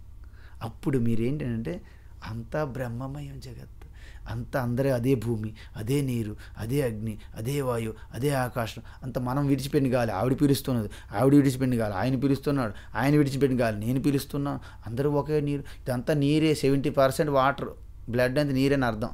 కాబట్టి ఇలాంటి భావనలు వస్తాయని మీకు, అందరికీ సమానం. ఈ విశ్వరూపం మీద మీకు ఎప్పుడైతే భక్తి వస్తుందో ఇక ఏ ప్రాణికి కూడా, ఏ చెట్టుకు కూడా, దేనికి కూడా హింస చేయలేరు మీరు. మీలో ఆ సెన్సిటివ్నెస్ వస్తుంది, ఆ మృదుత్వం, ఆ సరళత్వం, స్ట్రైట్ ఫార్వర్డ్నెస్, వక్ర బుద్ధి ఉండదు, కపట బుద్ధి ఉండదు. ఇవన్నీ వచ్చినప్పుడు ఏంటంటే వీటిని దైవీ సంపత్తి అంటారు. ఈ సంపత్తి మీలో కలిగినప్పుడు అప్పుడు మీరు రెడీ. ఏమవుతుందో తెలుసా, మీలో మలినం పోయింది, రాగద్వేషాలు బురద పోయింది, చంచలత్వం మనసు తిరుగుతుంది, అది పోయింది. కానీ స్టిల్ మీకు ఏమో తెలుసా, నేను ఎవరైనా స్వరూపం మీకు తెలియదు. 4 స్టెప్పులు అయినాయి, స్వరూపం ఎవరు తెలియదు. ఎందుకు తెలియదు? అజ్ఞానం అనే ఒక ఆవరణ ఉన్నది. అప్పుడు ఏమవుతుంది తెలుసమ్మా, నిత్య నిరంతరము మీరు ఏకరూప విశ్వరూప ధ్యానం చేయడం వలన మీలో ఆ గొప్ప పవిత్రత ఏర్పడుతుంది. హృదయం పవిత్రత, purity, like you are like a spotless heart, your mind is spotless. Such a heart person is getting a such అదృశ్య రూపమైనటువంటి పుణ్యం అంటారు దాన్ని. అప్పుడు ఈశ్వరుడు మీకు కృప మీ అంతఃకరణంలోనే కలుగుతుంది. దానివల్ల ఏమవుతుంది తెలుసా, ఒక మంచి తత్వం దర్శించినటువంటి వ్యక్తి మీకు తారసపడేటట్లు చేస్తుంది universal Shakti. Okay, that is called గురు.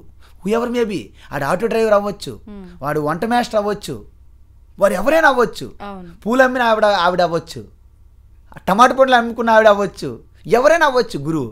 కొన్ని సందర్భాల్లో అంటారు కదా, అంటే దేవతలాగా వచ్చారు, అదే ఇలా జరిగింది, అదే ఎవరైనా రావచ్చు అంటున్నా. గురువు అనేది ఏదో కాషాయం వేసుకున్న గురువు అని కాదు ఇక్కడ నేను చెప్పింది మీకు, మరొకసారి గుర్తు చేస్తున్నా. అప్పుడు ఆ గురువు అనే అంటే బ్యాలెన్సింగ్ అనమాట, యువర్ యోగ్యత. కాబట్టి మీకు మీ అజ్ఞానం తొలగించి మీ స్వరూపాన్ని చూపెట్టాలి. ఎలాగైతే అద్దం మీద డస్ట్ ఉందో తుడిచి మీ ముఖం చూసుకునే విధంగా, ఎలాగైతే మేఘాలు కప్పి ఉన్నటువంటి సూర్యుడికి ఆ యొక్క గాలికి మేఘాలు వెళ్ళిపోయిన తర్వాత సూర్యుడు ఎలాగైతే కనిపిస్తాడో ఆ విధంగా మీకు వచ్చి స్పష్టమైన మీ స్వరూపం ఏమిటి, ఈశ్వర్ అంటే ఎవరు, ఈ జగత్ అంటే ఏమిటి ఒక్కసారి చెప్తారనమాట. ఎలా చెప్తారు? ఉదాహరణ చెప్తాను నేను. సముద్రం తీసుకోండి, సముద్రంలో కెరటాలు, అలలు, బుడగలు ఉన్నాయి, అనేక రకములు. అదంతా నీటి ప్రపంచం అనుకుందాం. ఒక్కొక్క బుడగ తీసుకుంటే ఒక్కొక్క జీవి అనుకుందాం. సముద్రం అంతా కలిసి వాటికి ప్రభు అయినటువంటి ఈశ్వర, నీటి ఈశ్వర. ఉదాహరణకి ఇప్పుడు చూడండి, కెరటము ఒకటి తీసుకొని చూడండి, దాన్ని పరిశీలించండి. దాని సారం ఏమిటి చివరికి? H2O అంటే ఏంటి? నీరు. మరి కెరటాలన్నీ కలిపిన వాటి సారం ఏమిటి? నీరు. మరి సముద్రం యొక్క ప్రతి జలం యొక్క సారం ఏమిటి? నీరు. నీరు రూపంగా అంతా ఒక్కటే. కానీ చూస్తే అన్నీ ఒకటి అనిపించవు. కెరటం వేరు, అల వేరు, బుడగ వేరు, మీరు వేరు, నేను వేరు, ఈ మైకి వేరు, అన్నీ వేరు. కానీ ultimate the existence, the consciousness, the bliss absolute is the one. That is called సచ్చిదానంద చిదానంద రూప వన్. అనేక రకాలు కానీ ఏకం ఒక్కటి. పూస అనేక రకాలు ఉంటాయి, తాడు ఒకటి. అనేక ఆకారాలు ఆవులు ఉంటాయి, పాలు ఒకటే. ఈ విధంగా తెలుసుకోవాలి. ఈ విధంగా తత్వము స్పష్టంగా బోధిస్తారనమాట. ప్రతి ఒక్కటి కారణం లేకుండా కార్యం రాదు, ప్రోడక్ట్ రాదు. మట్టి లేకుండా కుండ రానట్టుగా. రెండో పాయింట్, ఆ మట్టే కుండగా కనిపిస్తుంది తప్ప కుండ వేరేగేం లేదు. కలిమిలేములు కష్ట సుఖాలు కావడిలో కుండలనే భయమేలోయి, కావడి కొయ్యేనో కుండలు మొన్నేనో. కావడేం లేదు అక్కడ. కావడని మీరు అన్నారు, మీ పేరు పెట్టారు లేబులు, ఓన్లీ కొయ్యి అది. కుండలు ఎక్కడ ఉన్నాయి? కుండలు మట్టేగా అని అంటున్నాడు తత్వవేత్త. మన కుండలు కావిడి, ఈ కావిడిలో కుండలు మొయ్యలేక సంసారము భారము, సంసారం ఒక చదరంగం అని మీరు పాటలు పాడుతున్నారు. ఇది విచిత్రం అనమాట. మీకు అర్థమవుతుంది కదా? ఇది ఇలా జరుగుతుంటుంది అనమాట మన సినిమా. ఇదంతా సినిమాయే నిజం చెప్పాలంటే. మనకి గురుదేవ్ శివానంద్ అంటారు, ఈ జగత్ అనేది మీకు కల్పించావు, ఈ జీవుడని నువ్వు కల్పించావు. జగత్ కల్పన, జీవ కల్పన, all disha kalpana, dirgha swapna, all the jaalam, all the juggler deeds, all this maya thought, all this maya street. Nothing exist, nothing belongs to you. You are neither mind nor body. Immortal self you are, Shiva. Nothing exists, nothing belongs to me. I am neither mind nor body. Immortal self Shiva I am. ఇది చెప్తారు మహాత్ములు. మనకేం అర్థమవుతుంది? ఏం అర్థం కాదు. దానికి మీరు పొందాలంటే ఏం చేయాలి? నిరంతరం ఈ తత్వముతో మమేకమవుతూ సత్సంగం చేస్తుండాలి. ఎందుకు? సత్సంగాత్వే నిస్సంగాత్వం, నిస్సంగాత్వే నిర్మోహాత్వం, నిర్మోహాత్వే నిశ్చలతాత్వం, నిశ్చలతాత్వే జీవన్ముక్తి. అంటే చనిపో అక్కర్లేదు, ఈ శరీరంలో ఉన్నప్పుడే మీరు మోక్షం. మరి మనం శివుడు అనంటే భగవంతుడికి ఇవన్నీ కర్మలు ఎందుకు అంటుతాయి? మరి మనకి కర్మలన్నీ ఎందుకు అంటుతున్నాయి? ఎందుకు అనుభవిస్తున్నాము? ఎందుకు ఇక్కడే కొట్టుమిట్టాడుతున్నాము? అంతా ఒకటే అని తెలిసి కూడా మరి ఇప్పుడు భగవంతుడని మీకు అర్థమైందా లేదా? అర్థమైంది.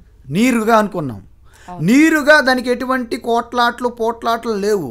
కానీ అలాగా నేను అనుకున్నప్పుడు, నేను అలా అనుకున్నప్పుడు కొట్టేస్తుంది, ఆ పెద్ద కరెక్ట్ వచ్చి కొట్టేస్తుంది. వాళ్ళందరూ ధనవంతులు, వాళ్ళందరూ బలవంతులు, మమ్మల్ని కొట్టేస్తున్నారు. మేము సంసారంలో ఉన్నామని ఎవరు గోల పెడుతున్నారు? కెరటాలుగా భావన చేస్తున్న వాళ్ళు.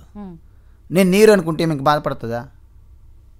మనం కూడా పరమాత్మను అనేది మరిచిపోయి ఈ శరీరము మనసు బుద్ధికి నేను తగులుకొని నేను ఇవన్నీ చూపెట్టుకుంటున్నాం. సో ఇక్కడ పడుతున్నాం కాబట్టి దీనికి జరిగినట్టు వికారాలు పరమాత్మ కలగట్లేదమ్మా. పరమాత్మ ఎలాంటిదంటే, ఈ లైట్ ఉంది కదమ్మా, ఈ లైట్ వెలిగిస్తుంటుంది. ఇందులో మంచి కార్యక్రమాలు చేసినా లైటు ప్రకాశింపజేస్తుంది, చెడు కార్యక్రమాలు చేసినా ప్రకాశిస్తుంది. లైట్కి ఏమైనా అంటుతుందా? అదేవిధంగా పరమాత్మ అనే ఈ లైట్లో మనసు పని చేస్తుంది, మంచి ఆలోచన చేస్తుంది, చెడు ఆలోచనలు చేస్తుంది. ఈ మంచి పరమాత్మకు అంటదు, చైతన్యకు అంటదు. ఈ చెడు చైతన్యకు అంటదు. ఇప్పుడు మీకు ఒక చిన్న ఉదాహరణ చెప్తాను. ఫైనల్గా మీకు 4 మెట్లు చెప్పాను. ఏకరూప అనేక రూపం చెప్పాను. ఏకాగ్రత, విశాలత వచ్చింది, చిత్త విశాలత. చివరికి నేనెవరు అనే తత్వం చెప్పాలి.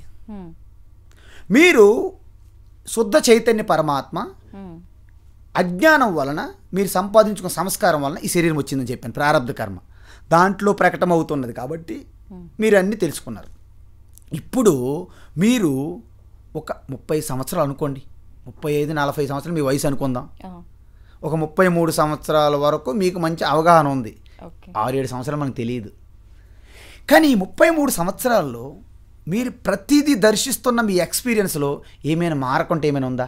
ఈ సృష్టిలో, ఈ సమాజంలో ఏం లేదు, అన్నీ మారిపోతాయి. కానీ ఒకటి గుర్తించాలి, మీరు మారుతున్నదని మీకు ఎలా తెలుస్తుంది? మారుతున్నటువంటి అన్నిటినీ మనం గమనించాలంటే మారకుండా ఒకటి నిలిచి ఉండాలి, అప్పుడే గమనించగలం. ట్రాఫిక్ వెళ్తుంది, ట్రాఫిక్ పోలీస్ మధ్యలో ఉంటాడు, ఆయన కూడా కారులో వెళ్ళిపోతాడు అనుకోండి, ట్రాఫిక్ ఎట్లా తెలుస్తుంది? ఆయన కదలకుండా ఉండాలా వద్దా? అంటే ఈ 33 సంవత్సరాల్లో మీకు కలిగిన ఆలోచనలు, ఇష్టాలు, కోరికలు, బంధాలు, అమ్మ నాన్న వాళ్ళ ఆలోచనలు, మిత్రులు శత్రువులు అవ్వడము, శత్రువులు మిత్రులు అవ్వడము, కొత్త సంబంధాలు విడిపోవడము, పెళ్ళిళ్ళు చేసుకోవడము, డైవోర్స్లు ఇవ్వడము, ఇదంతా కామను. వీళ్ళు ఎప్పుడు డివోర్స్ ఇచ్చుకుంటారు, ఇంకోటి ఎదురు చూస్తుంది ఆయన పెళ్లి చేసుకోవడానికి. వీళ్ళకి సెట్ అవ్వట్లేదు, వాళ్ళకి ఇది కావాలి. మీరు కొత్త కారు కొనాలి, పాత కారు అమ్మాలని మీరు ప్రయత్నం, అది ఎవరు అమ్ముతారని అది ఎదురు చూస్తుంటారు పక్కనే. సో ఇదంతా ఎందుకు మారుస్తున్నారు? అన్నీ మారిపోతుంది. కానీ మీరు ఒకటి చెప్పండి, చిన్నపిల్లప్పుడు కూడా నేను అనే భావన మారిందా? కొంచెం కౌమారమైనప్పుడు నేను అనే భావన మారిందా? మీరు యుక్త వయసులో ఉన్నప్పుడు నేననే భావన మారిందా? మరి కొన్ని సంవత్సరాల పోతే వృద్ధులు అవుతారు, అప్పుడు నేనని భావన మారుతుందా? నేను అనేది మారుతుందా లేదా? మారడం లేదు. సర్వం మారిపోతుంది, యావత్ శరీరం మారిపోయింది, మనసు మారిపోతుంది, ఇంద్రియములు మారిపోతాయి, బుద్ధి మారిపోతుంది, తెలివి మారిపోతుంది, అజ్ఞానం పోతుంది, తెలివి వస్తుంది, తెలివి పోతుంది, మళ్ళీ అజ్ఞానం మూట కట్టుకుంటాం. అన్నీ పోతూనే వస్తున్నాయి. నేనేది మారట్లేదు కదా. ఆ నేనని నేనే దేవుడు అంటారు, గాడ్. కాబట్టి శుద్ధమైన నేను దేవుడు వేరు కాదు, ఒకటే. అందువలన ఈ తత్వాన్ని తెలియజేస్తారన్నమాట గురువు. ఇది తెలుసుకుంటే, మరి తెలుసుకుంటే అందరూ మోక్షం పొందిపోవాలి కదా, ఎందుకు ఈ బాధలు అని అనొచ్చు మీరు. తెలుసుకుంటాం, కానీ మనం దాన్ని జీర్ణించుకోవట్లే, ఒక సైడ్ పెట్టుకుంటాం. ఇల్లు మన యూనివర్సిటీ విద్యలాగా, నాలెడ్జ్ లాగా. ఇప్పుడు మీరు టీ తాగుతున్నారు, మీకు టీ ఇష్టం, లేకపోతే coffee, Starbucks coffee 350 rupees 400 rupees అమ్మ లోట మీద పట్టుకున్నారు, కాఫీ తాగుతున్నారు. దాంట్లో షుగర్ అడిగారు మీరు, అమ్మగారు వేసారు, అడుగు భాగంలో ఉంది, మీరు తాగారు, చప్పకుంది షుగర్, మళ్ళీ ఒక స్పూన్ వేసారు, మళ్ళీ తాగారు, చప్పకుంది, ఇంకా చప్పకుందండి అంటారు. ఆవిడ లాస్ట్కి వచ్చి చిరాకు పడి వచ్చి ఆ కాఫీ తీసుకొని స్పూన్ పెట్టి వెళ్ళి తాగాను, స్వీట్ ఎక్కువైపోయింది. మరి ఇంతకుముందు ఏమైంది? షుగర్ అంతా స్టాక్ ఉంది లోపల. ఈ జ్ఞానము ఇవన్నీ విన్నారు మీరు, పక్కన స్టాక్ పెట్టుకున్నారు బ్రెయిన్ సెల్స్లో. Nothing useful. జ్ఞానమే, గీతే, మన రాతే. ఇప్పుడు భగవాన్ ఏమంటున్నారంటే, ఏదైతే మీరు ఈ జ్ఞానం కదా, జ్ఞానం పొందడం 3 రకాలు ఉంది. 3 స్టెప్స్, 3 రకాలు కాదు, 3 మెట్లు ఎక్కాలి జ్ఞానంలో. ఫస్ట్ వినాలి శ్రద్ధగా, దీర్ఘకాలం పాటు గురువు అనేవారు చెప్పినప్పుడు, శాస్త్ర ప్రకారం చెప్పినప్పుడు శ్రద్ధగా క్రమం తప్పకుండా దీర్ఘకాలం పాటు ఒక గురువు దగ్గర వినాలి. దాన్ని శ్రవణము అంటారు. అప్పుడు మీకు అజ్ఞానం పోతుంది, కానీ కొన్ని డౌట్స్ ఉంటాయి, సంశయాలు ఉంటాయి. ఆ డౌట్స్ని తోటి ఫ్రెండ్స్ ద్వారా కానీ, వేరే బుక్స్ ద్వారా కానీ, లేకపోతే గురువు ద్వారా కానీ పూర్తిగా నివృత్తి చేసుకోవాలమ్మా. అప్పుడు మీరు ఏంటంటే మీరు జ్ఞానులు అవుతారు. అంటే పర్ఫెక్ట్ ప్రజ్ఞావతి. మీకు నాలెడ్జ్ ఉంది, బట్ నాలెడ్జ్ ఏంటి? అవసరమైన ఉపయోగపడట్లే. జ్ఞానం అయితే ఉంది, చాలా జ్ఞానవంతులు కూడా చాలా ఇబ్బందులు పడుతుంటారు. మీరు వినండి, కోపం అవుతుంటారు, ఈ జ్ఞానం అంటాడు, పండితుడు అంటాడు, ఇంత కోపం అనిపిస్తుంది మీకు. అంటే అర్థం ఏంటంటే వారిలో ప్రజ్ఞ ఉంది, కానీ వారికి అవసరమైనప్పుడు ఉపయోగపడట్లేదు. దీన్నే కర్ణ విద్య అంటారు. ఏ విద్య అంటారు? కర్ణుడు విద్య. కర్ణుడు మొత్తం అర్జునుడికి ఉన్నంత ఇది సమానం కర్ణుడికి ఉంటుంది, కానీ యుద్ధంలో మాత్రం పనికిరాదు. ఎందుకంటే నేర్చుకునేటప్పుడు తప్పు తడకలుగా నేర్చుకోండి. ఆయన అబద్ధం ఆడి గురువు దగ్గర నేర్చుకోండి. ఆయన గురువు గారు అంటారు లాస్ట్కి, నువ్వు అబద్ధం చెప్పి నేర్చుకున్నావు కాబట్టి నీకు హయ్యెస్ట్ పరీక్ష సమయంలో నీ విద్య నీకు మర్చిపోతావు అనేసారు. చూడు ఏం చూడు ఎంత ప్రాబ్లం. మనం కూడా మన జ్ఞానం అంతా అందరి పోటాపోటీ సంపాదించుకుంటాం, కానీ నీకు అవసరమైన పనికి రాదు, నీ పని నీదే. వీటినే విపరీత భావనలు అంటారు. అంటే అనేక జన్మల నుంచి వచ్చినట్టు అలవాటు వాసనలు, అడుగుభావనలు ఉంటాయి. నేను మనిషిని అని భావన వదిలిపోతాం తొందరగా. నేను ఎలాగైతే పడుకున్నప్పుడు లేచినప్పుడు నేను మనిషిని ఎంత స్పష్టంగా నాకు ఉందో అంత బలంగా నేను శివ అనేది రావాలి మీకు. దానికోసమే నిధిధ్యాసనం అంటారు. నిధిధ్యాసనం శాంపుల్కి ఒకటి చెప్తా, ఒక శ్లోకం. నిర్వాణ షట్కం విన్నారు ఎప్పుడైనా? మనోబుద్ధ్యహంకార చిత్తాని నాహం నచ శ్రోత్రజిహ్వే నచ ఘ్రాణనేత్రే నచ వ్యోమ భూమిర్న తేజో న వాయు చిదానందరూప శివోహం శివోహం. నా పుణ్యం నా పాపం నా సౌఖ్యం నా దుఃఖం నా మంత్రో నా తీర్థం నా వేదా నా యజ్ఞా అహం భోజనం నైవ భోజ్యం నా భోక్త చిదానందరూప శివోహం శివోహం నా మృత్యో నా శంక నా మే జాతి భేద పితా నైవ మాత మాతా నా జన్మ I have no Mata no father no పిత నథింగ్ నా బంధు నా మిత్రం గురుర్ నో గురు నో శిష్య మరి ఏం మిగిలింది చిదానంద రూప శివోహం శివో దీన్ని నిధిధ్యాసనం అంటారు. ఇది చేస్తూ చేస్తూ చేస్తే సహజమైనటువంటి స్వరూపం మీకు ఒక్కసారి అనుభూతి కలుగుతుంది. నేను ఎప్పుడు శివే కదా, నా అజ్ఞానం వల్ల ఇలాగే కింద మీద పడ్డాను అని మీరు నవ్వుకుంటారనమాట. ఓహో ఇంత అజ్ఞానం పిహెచ్డీలు చేశాను నేను, అజ్ఞానంలో నేను డాక్టరేట్లు చేశాను, I have done many PhDs in my ignorance అని మీకు అప్పుడు తెలిసినప్పుడు మీరు చెప్పుకోరు, బయటికి ఫీల్ అవుతారు. అని నేను ఎప్పుడు శివే కదా ఇన్నాళ్ళు అంత తిరిగా అక్కడికి ఇక్కడికి ఈ వాళ్ళ దగ్గరికి మంత్రదీక్షలు ఇవ్వండి, యజ్ఞాలు చేయండి, పూజలు చేయండి, హౌ ఫూలిష్ ఐ యామ్ అని అనుకుంటారు మీరు. That is what wonder, this is the wonder అమ్మ. ఇది అసలైన వండరాక చెప్పండి మీరు. కౌపీనంతో ఉన్నటువంటి ఋషులు యోగులు ఆనందంతో ఉంటారు. నువ్వు మొత్తం బంగ్లాలో కొట్టుకుంటే మొత్తం వాచ్మెన్లో పెట్టుకొని నీకు నిద్ర పట్టదు. స్లీపింగ్ పిల్లో వాట్ ఎక్కడుంది డిఫరెన్స్? కౌపీనవంత కలు భాగ్యవంత. రమణ మహర్షి ఒక చిన్న కౌపీనం కొట్టు ఉండేది, ప్రపంచమంతా ఆయన దగ్గరికి వచ్చి ఆయన ఎక్కడికి వెళ్ళలేదు. ఇది మిరాకిలే కదా చెప్పండి. This is the miracle. ఇది హ్యాపెన్స్ టు భగవద్గీత. అప్పుడు అండర్స్టాండింగ్ అయిన తర్వాత ఇది ఏర్పడుతుందనమాట. అప్పుడు అర్జునుడు నా చేతులు ఏం చనిపోతారు, లేకపోతే వాళ్ళ చేతులు నేను చనిపోతాము, ఇంత రక్తపాతము, ఇంత హింస, హిందూ కృష్ణ పద నాకు ఋషికేశ్లో వదిలే, నేను సన్యాసం తీసుకుందని అంటాడు అర్జునుడు. Arjuna you are not fit, ready ఇంక అవ్వలేదు నువ్వు అక్కడికి, నువ్వు ఇంకెక్కడే ఉన్నావు. యుద్ధములు కర్ణుడు గొప్ప నేను గొప్ప, కర్ణుడు గొప్ప నేను గొప్ప, ఇక్కడ ఉన్నావు ఈ ప్రపంచంలో, నీకు టైం పట్టాలి. అందువలన కర్మయోగం ఫస్ట్ చెప్పాను కదమ్మా.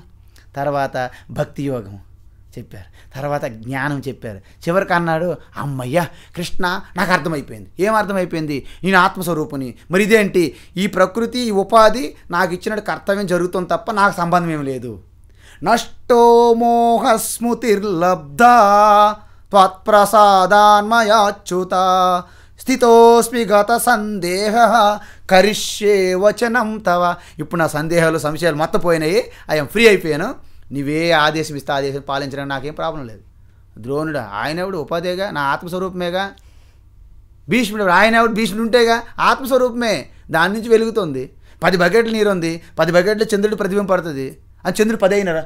ఓ 2 సూర్యులు ఉన్నాయి, 2 సూర్యులు లేరు, ఒకటే. నువ్వు ఎక్కడ హాస్పిటల్కి వెళ్ళాలి. కాబట్టి ఈ విధంగా తెలుసుకున్న తర్వాత అద్భుతం. అర్జునుడికి అడుగుతాడు, ఏమడుగుతాడు తెలుసమ్మా? నువ్వు శ్రద్ధగా ఏకాగ్రత విన్నావా? విన్నాను. అర్థం చేసుకున్నావా? అర్థం చేసుకోను. అయితే నీ బుద్ధితో ఆలోచించి ఏది మంచిదైతే చెయ్యి. యథా ఏచ్చతి తథా కురు విమృశ్యై తదశేషేన యథేచ్చతి తథా కురు. గురువు ఎంటపడ్డమ్మా, ఇచ్చేయి ఎంటపడ్డు. మీకు తత్వమంతా భోజించిన తర్వాత సమయస్ఫూర్తిగా ఏది మంచి అయితే చేయడమే. అది వివేకవంతులు, అది హనుమంతుడు శ్రీకృష్ణుడు చేసి చూపెట్టారు మనకి. హనుమంతుడు అదే చేసి చూపెడతాడు, సమయస్ఫూర్తి ఎక్కువ హనుమంతుడికి. సీతను తీసి చూసి రమ్మంటే ఆయన ఏం చేశాడు? మొత్తం చేసి వచ్చాడు, లంక తగలబెట్టి వచ్చాడు ఆయన. ఎందుకు? అక్కడ సిచ్యువేషన్స్ బట్టి ఆయన చెయ్యడు. ఆయన మంచోడే, కానీ ఆయనతో ఆడుకున్నారు గేమ్స్. ఆయనకి రింగ్ మాస్టర్ ఆయన హనుమంతుడు. So he has done his job. Srikrishna పరిస్థితి అంతే. రాయబారికి వెళ్ళి నువ్వు మాట్లాడి రావాయంటే ఆయన కట్టడానికి ప్రయత్నించారు. ఆయన ఏం చేస్తాడు? 2 లెఫ్ట్ అండ్ రైట్ ఇచ్చి thank you will meet in the Kurukshetra అన్నాడు. ఏమైనా అయితే జరిగింది. సో ఇదనమాట సమయస్ఫూర్తి. అంటే కృష్ణ హనుమాన్లో మీకు తెలుస్తాయి. వాళ్ళిద్దరు గురువులు. హనుమంతుడు గురువు, శ్రీకృష్ణ గురువు, కృష్ణ వందే జగద్గురు. అప్పుడు ఈ అద్భుతాన్ని సంజయుడు ఏమంటాడంటే, కేవలము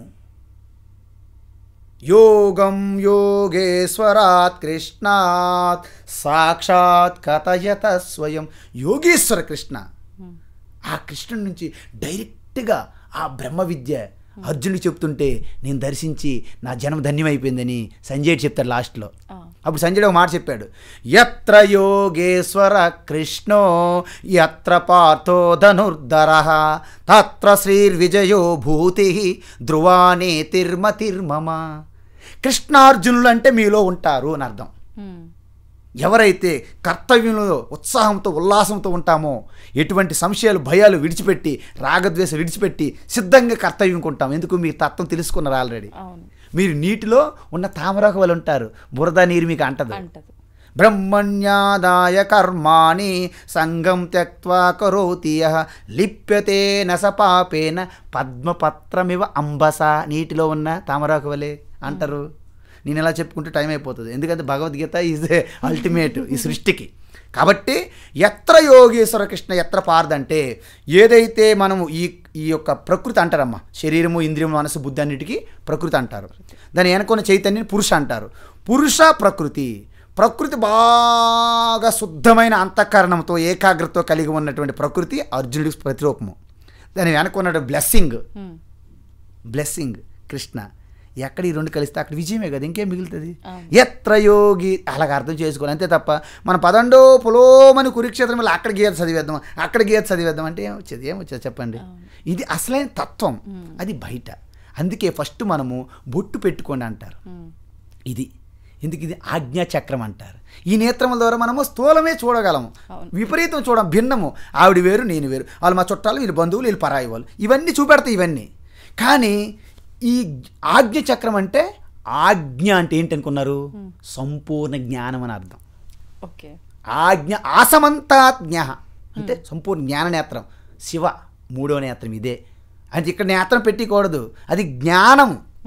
ఈ నేత్రం లాంటిది కాదు, జ్ఞానం. ఈ బ్రహ్మ విద్య జ్ఞానానికి 3వ నేత్రం అంటారు. దాంట్లో ఏమవుతాయి? మీ అపోహలు, మీ భ్రమలు, మీ రాగద్వేషాలు దగ్ధమైపోయలేదా? ఆ రాగద్వేషాలు అన్నింటిని కలిపి మన్మద అంటారు. మన్మద దగ్ధం ఎక్కడ జరుగుతుంది? మీలో జరుగుతుంది. ఇప్పుడు మీకు జ్ఞానం వస్తే, లేదు శివపురాణం విన్నాము, పార్వతి వచ్చి సేవ చేస్తుంది, పార్వతికి శివుడికి కలపడానికి మన్మద రతీదేవి వచ్చేసిద్దరు. ఓహో, అన్ని సినిమాలు బాగుంటాయి. ఇవన్నీ కూడా సినిమాల మీద మనము ఎంజాయ్ చేయాలి. కానీ అది నిజమని వెళ్ళిపోయామనుకోండి, మనం తప్పిపోతాం, ఎక్కడికో పోతాం, మిస్ అయిపోతాం. రామోజీ ఫిల్మ్ సిటీలో చిన్నప్పుడు వెళ్ళాము, కన్ఫ్యూజ్డ్ గార్డెన్ అనేవాళ్ళు. అందులోకి వెళ్ళి తప్పిపోయాం, బయటికి రాలేకపోయాం. కన్ఫ్యూజ్డ్ గార్డెన్ ఇప్పుడు ఉందో లేదో తెలియదు, చిన్నప్పుడు చెప్తాను ఉదాహరణకి.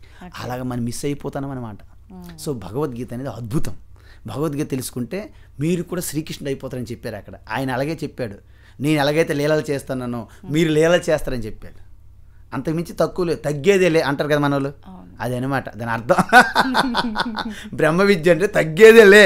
ఎందుకంటే మీరు శ్రీకృష్ణుని యొక్క తత్వం తెలుసుకుంటే మీరు కృష్ణ అవ్వడమే దాని రిజల్ట్, ఇంకా అంతమించి ఏం లేదు.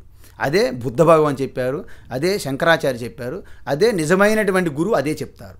మరి గురువుగా అవతారాలు ఎత్తిన వాళ్ళు చెప్పరు, ఎందుకంటే వాళ్ళ వ్యాపారాలు పోతాయి, వాళ్ళ ఫాలోవర్స్ తగ్గిపోతారు, వాళ్ళ భక్తులు మిస్ అయిపోతారు, వాళ్ళ యొక్క డొనేషన్ తగ్గిపోతాయి, వాళ్ళ పాపులారిటీ ఇవన్నీ తగ్గిపోతాయి. కాబట్టి పైన అలా పోతుంటారు అన్నమాట. మీరు ఇచ్చేయండి, ఈరోజు ఇంపార్టెంటు, పలాయన టైము, పలాయన ప్లేసు, పలాయన రేవు, పలాయన దగ్గర పడుకోవాలి, 9 రాత్రులు పడుకుంటే నువ్వేగా.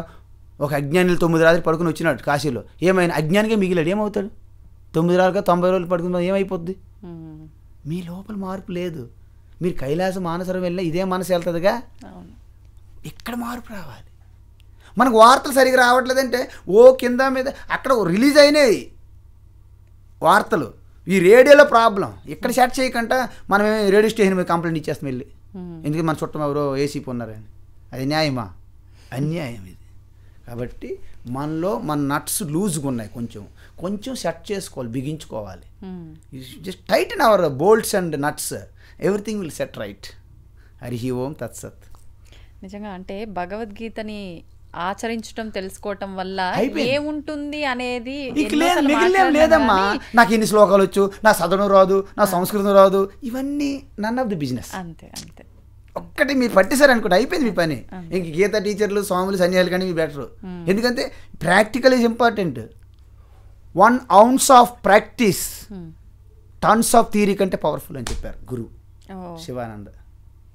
ఇలాగే నాకు మీరు సెలవిస్తే అద్భుతం అండి, హరి ఓం. ధన్యవాదాలు. హరి ఓం. మరి అందుకే మేము మిగతా స్వాములు గురువులతో ఐఎమ్ నాట్ ఏ గురువు, అది నా మెయిన్ రిక్వెస్ట్.